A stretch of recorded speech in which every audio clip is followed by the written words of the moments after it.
parece, vamos con la segunda parte de la vida, la obra del presidente Madero. No tardamos y ayuda mucho para saber qué hicieron nuestros mártires, héroes, en defensa de la libertad, de la justicia, de la democracia, de nuestra soberanía,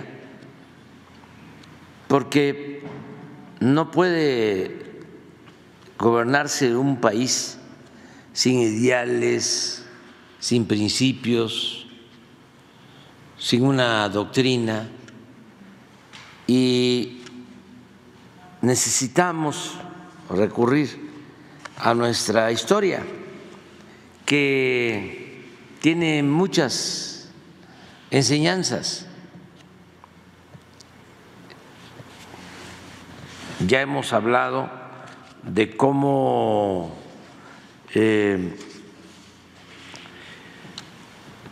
se llegó a sostener en la época neoliberal o neoporfirista que había que hacer a un lado la historia.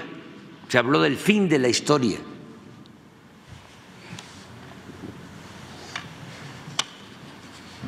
Y la verdad, se modificaron hasta los contenidos de los programas de enseñanza y se le restó fuerza a la ética, al civismo, a la historia, todo un plan deliberado para olvidarnos de que Hidalgo proclamó la abolición de la esclavitud, para que nos olvidáramos que Morelos luchó por la igualdad, para que nos olvidáramos de que Juárez llevó a cabo una reforma aplicando el principio bíblico de que a Dios lo que es de Dios y al César lo que es del César, y olvidarnos también de que el pueblo de México resistió la invasión abusiva del ejército francés, de 30,000 soldados franceses, en ese entonces el ejército más poderoso del mundo, y se restauró nuestra república. Pues quisieran también que nos olvidáramos de que los mexicanos, dirigidos por Madero, inspirados en los ideales de los Flores Magón, con el valor de Villa y de Zapata, con la congruencia de Lázaro Cárdenas, impulsaron la Revolución Mexicana, la primera revolución social del siglo XX, y gracias también a eso se aprobó la Constitución de 1917, la más avanzada en el mundo en cuanto a justicia social. Todo eso es lo que quisieran que olvidáramos. Decían, eso de la soberanía es un concepto anacrónico en un mundo globalizado. Pensemos en la aldea global. Por eso todavía nos juzgan de provincianos, aldeanos, pero necesitamos de conocer el pasado para aprender de sus enseñanzas y también conocer las estrategias que aplicaron quienes transformaron a nuestro país y las estrategias de los opositores a los cambios. ¿Qué hacían los conservadores? Ya hablábamos ayer de cómo fueron a buscar a Santana y luego cómo fueron a buscar a Maximiliano y luego cómo respaldaron a Porfirio Díaz y luego cómo se opusieron a la expropiación petrolera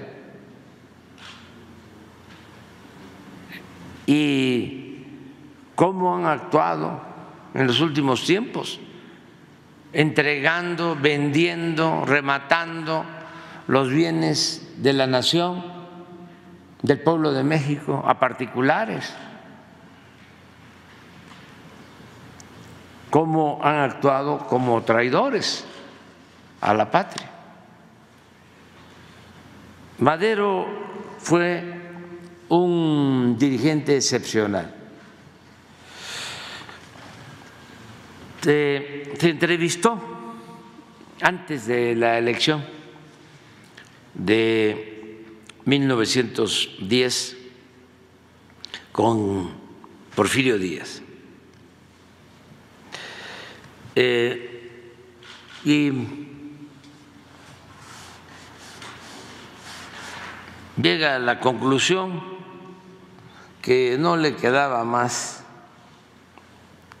que encabezar el movimiento para derrocar la dictadura porfirista.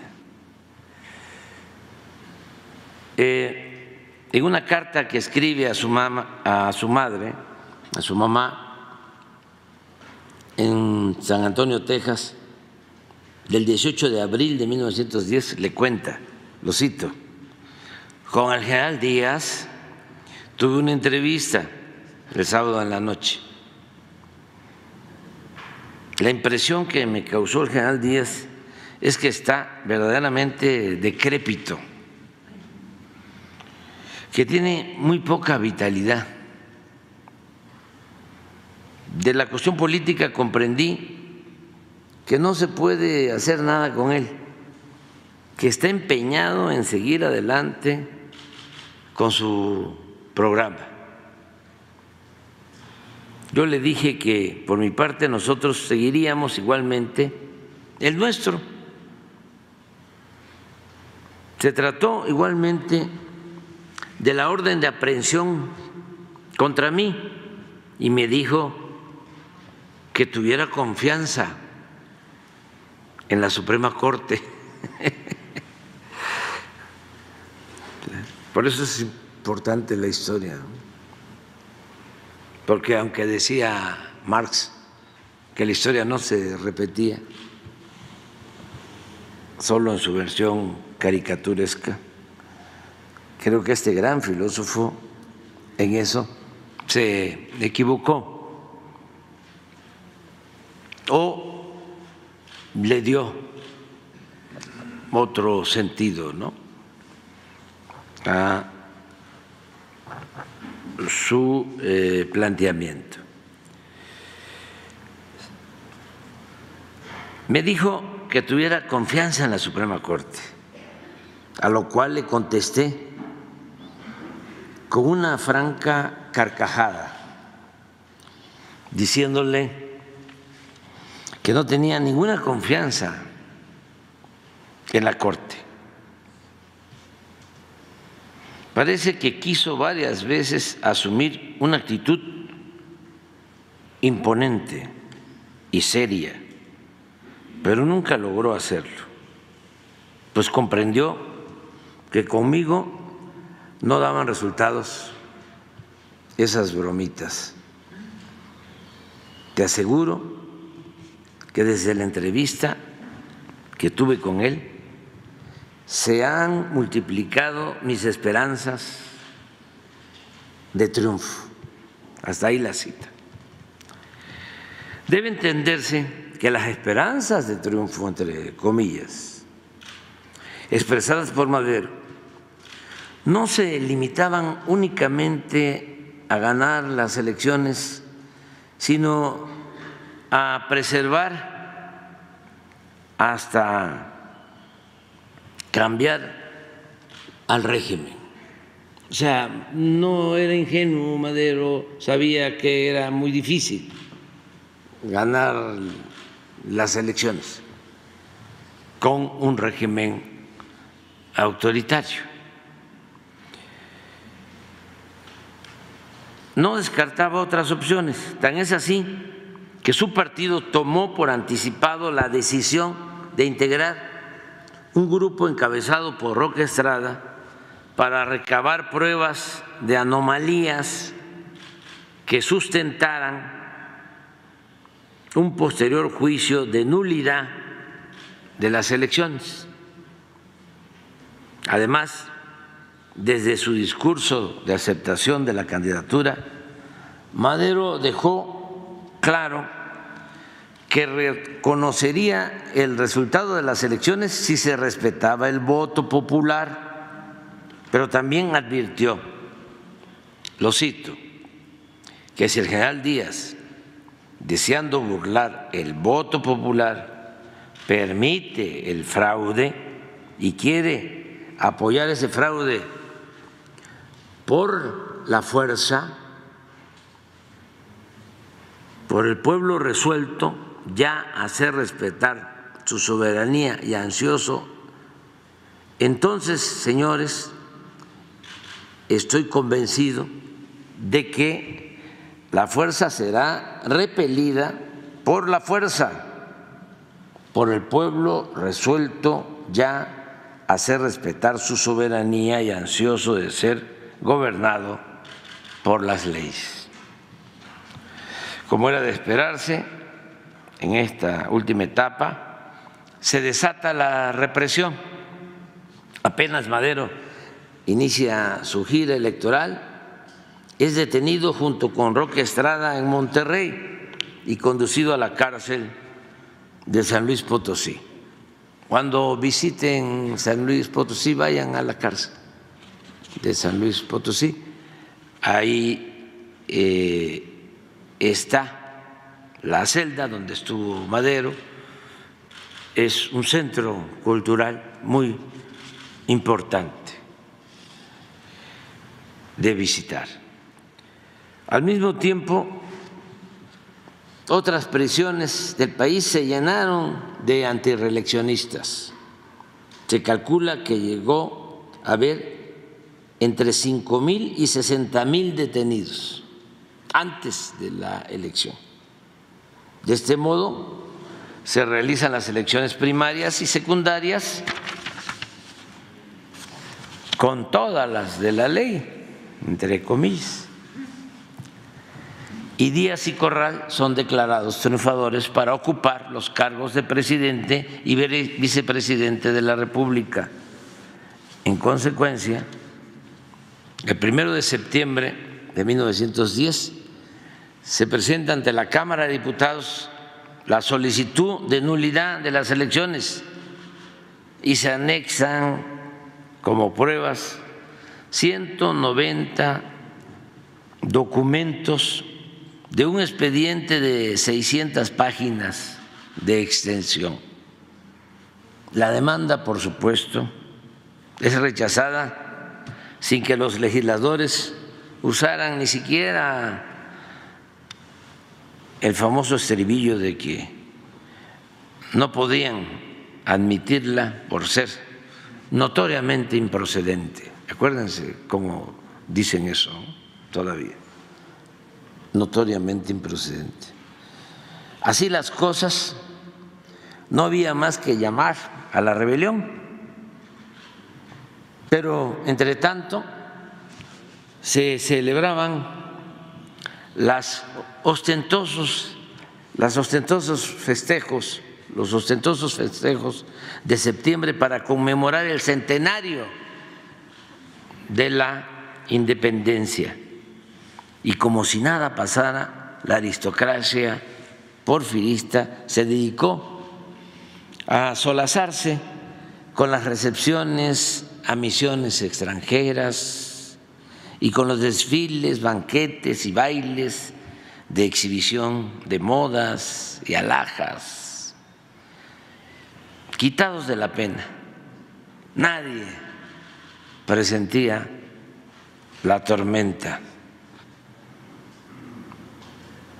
En la víspera del estallido, el embajador de Alemania en México informaba a su gobierno que, de acuerdo con la opinión de la prensa, porque imagínense cómo era la prensa entonces, pues muy parecida a la de ahora,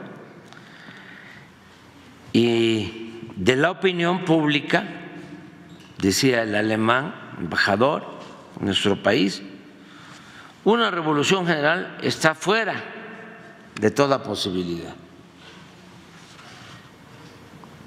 Esta sordera y ceguera de la élite no se padecía en el pueblo, abajo. Era una enajenación propia de quienes detentan o se benefician del poder absoluto. Siempre los de arriba, los de la élite, ¿no? Se sienten muy informados,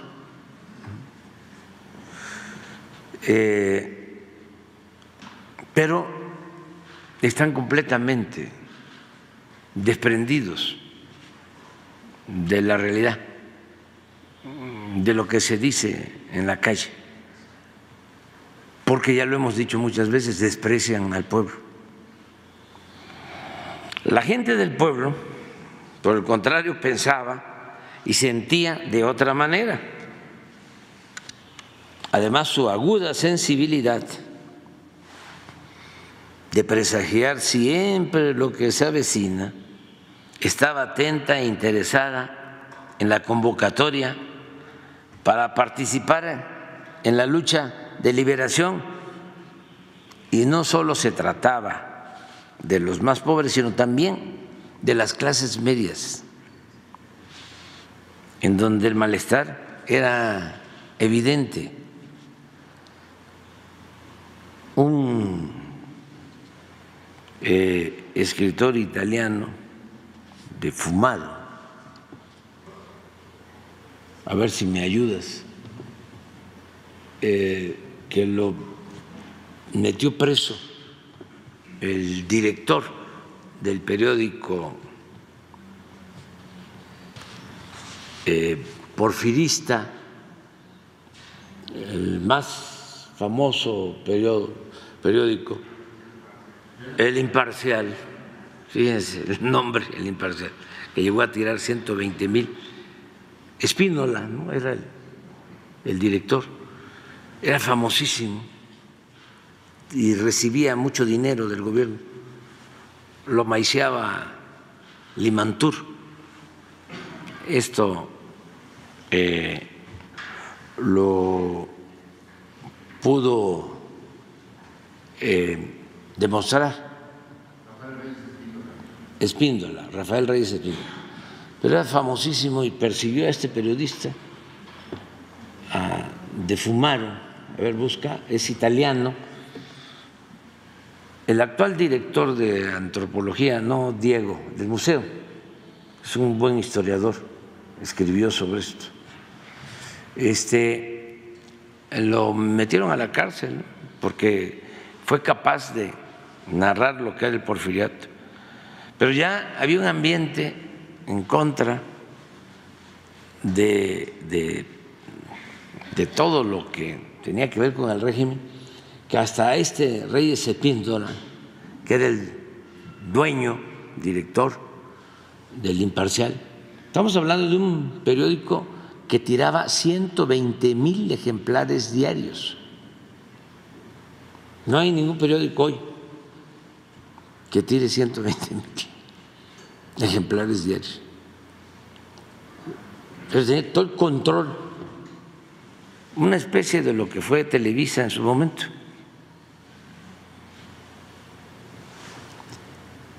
Bueno, llegó a la Plaza de Toros a una corrida y lo anunciaron y un abucheo general.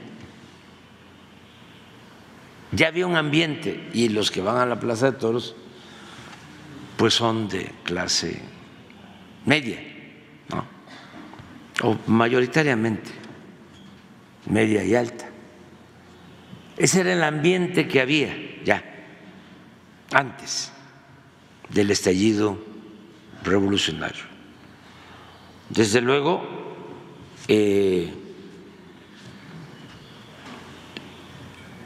más rechazo al régimen porfirista de los peones acasillados, porque había esclavitud, pero ya era general. Sin embargo, la élite estaba quitada de la pena en los festejos del centenario de septiembre de 1910. Y el 20 de noviembre de 1910, pues se da a conocer el manifiesto, el Plan de San Luis, en el que Madero convoca al pueblo de México a tomar las armas. 20 de noviembre, hasta le pone hora, 6 de la tarde.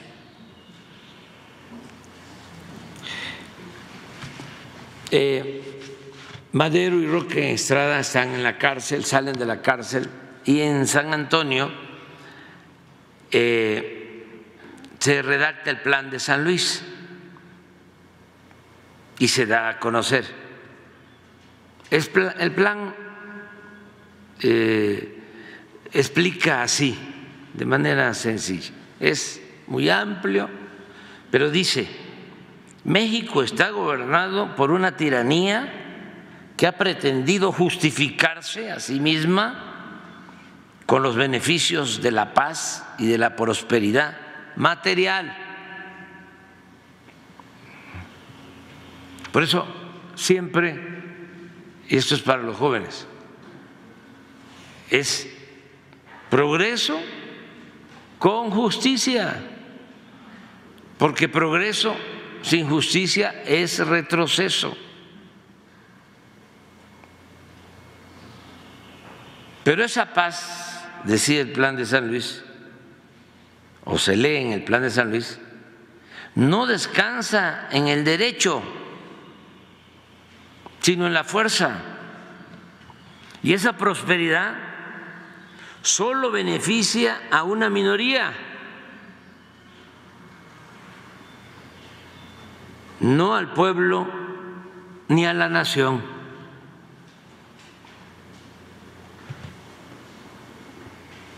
Todas las grandes disposiciones constitucionales, se lee en el Plan de San Luis, son ficticias. Ni los poderes son iguales e independientes, ni los estados soberanos en su régimen interior, ni libres los municipios.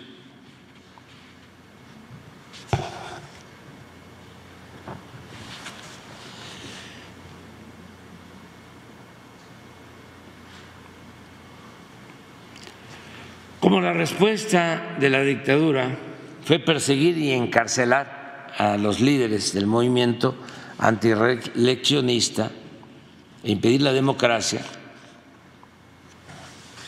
el plan deduce que solo queda el recurso, abro comillas, de arrojar del poder a los audaces usurpadores que por todo título de legalidad ostentan un fraude escandaloso e inmoral, y decide designar, aquí voy, el domingo 20 de noviembre para que a las 6 de la tarde en adelante todas las poblaciones de la República se levanten en armas. La noticia corrió como pólvora en casi todo el país debido a las condiciones de opresión que prevalecían. Comenzaron los preparativos para formar parte de la revolución. Sobre quiénes fueron los primeros en echarla a andar es cuestión del enfoque que se le quiera dar, considerando que desde antes del 20 de noviembre de 1910 había grupos de alzados en varias regiones del país vinculados al magonismo y al maderismo. Tampoco puede olvidarse el lamentable sacrificio de la familia Cerdán en la ciudad de Puebla. Esto el 18 de noviembre, en que es asesinado en su casa Aquiles Cerdán. La crisis, a partir de entonces, al interior del régimen era notoria y patética. Limantur, desde París, el secretario de Hacienda de Porfirio Díaz durante muchos años, el 23 de noviembre escribe a Porfirio Díaz desde París: sorprendido por las noticias de los periódicos franceses acerca del estallido de la revolución. Posteriormente, el 27 de diciembre, le informa a Porfirio Díaz que compró a toda prisa, como se lo pidieron, cartuchos para la fusilería del ejército, ya que era indispensable derrotar pronto a los revolucionarios de Chihuahua, porque de lo contrario sería inevitable la catástrofe financiera por la pérdida de confianza de los bancos extranjeros. Al final de esa carta, Limantur, sin proponérselo, acepta su total desapego a la realidad. Esto que hablamos, son como dos mundos: el de los de arriba, la élite, y el del pueblo raso.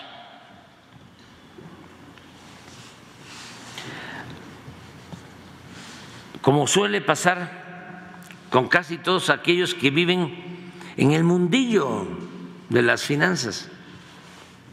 Imagínense un financiero. Hasta hace poco se recomendaba que a las giras de los presidentes no fueran los secretarios de Hacienda ni los subsecretarios, sobre todo el de egresos, no se fuesen a sensibilizar, no se fuesen a sentir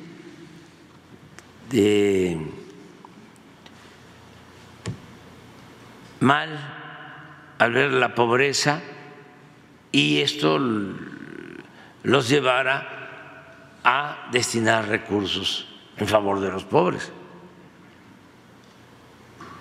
Los secretarios de Hacienda tenían que estar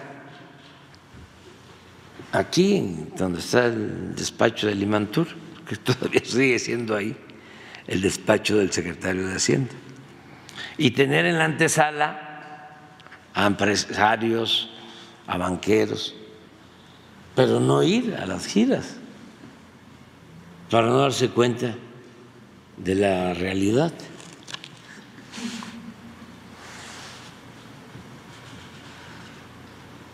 Decía Limantur: es para mí un misterio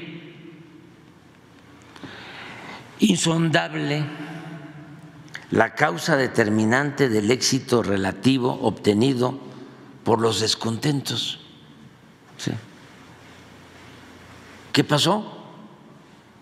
Y por más que procuro explicarme lo que pasa, no logro darme ninguna respuesta satisfactoria. La respuesta, digo yo, que buscaba Limantur estaba en parte en su misma carta, en la cual se quejaba ante Díaz de que en su ausencia, que tenía que hacer ese viaje a París y dejó la Secretaría de Hacienda, Joaquín Casasus, que era una especie de viceministro o subsecretario, se había quedado a cargo de Hacienda y había conseguido una concesión ferrocarrilera en favor de la empresa norteamericana de la Union Pacific. Pero esto se quejaba de que, aprovechando de que estaba fuera, Casasus había entregado esta concesión a esa empresa estadounidense ferrocarrilera. Pero eso no lo alcanzaba a comprender Limantur por su mentalidad. Pues en su mentalidad el gobierno no estaba para procurar la justicia. Y esto todavía aplica. El gobierno no estaba para procurar la justicia, sino para facilitar a los hombres de negocios hacer riquezas como fuera. Por eso cuando hablamos de neoliberalismo sostenemos que lo más apegado a nuestra realidad es llamarle neoporfirismo.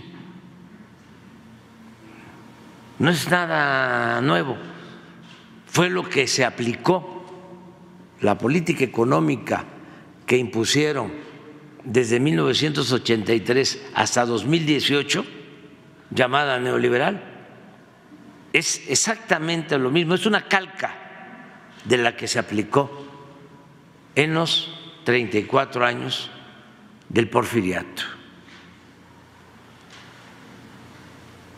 El gobierno no estaba para procurar la justicia, sino para facilitar a los hombres de negocios hacer riquezas como fuera, incluidas las prácticas de corrupción. Un día vamos a hablar aquí de las prácticas de corrupción. ¿Saben cuál fue el primer FOAPROA? Se dio durante el gobierno de Porfirio Díaz.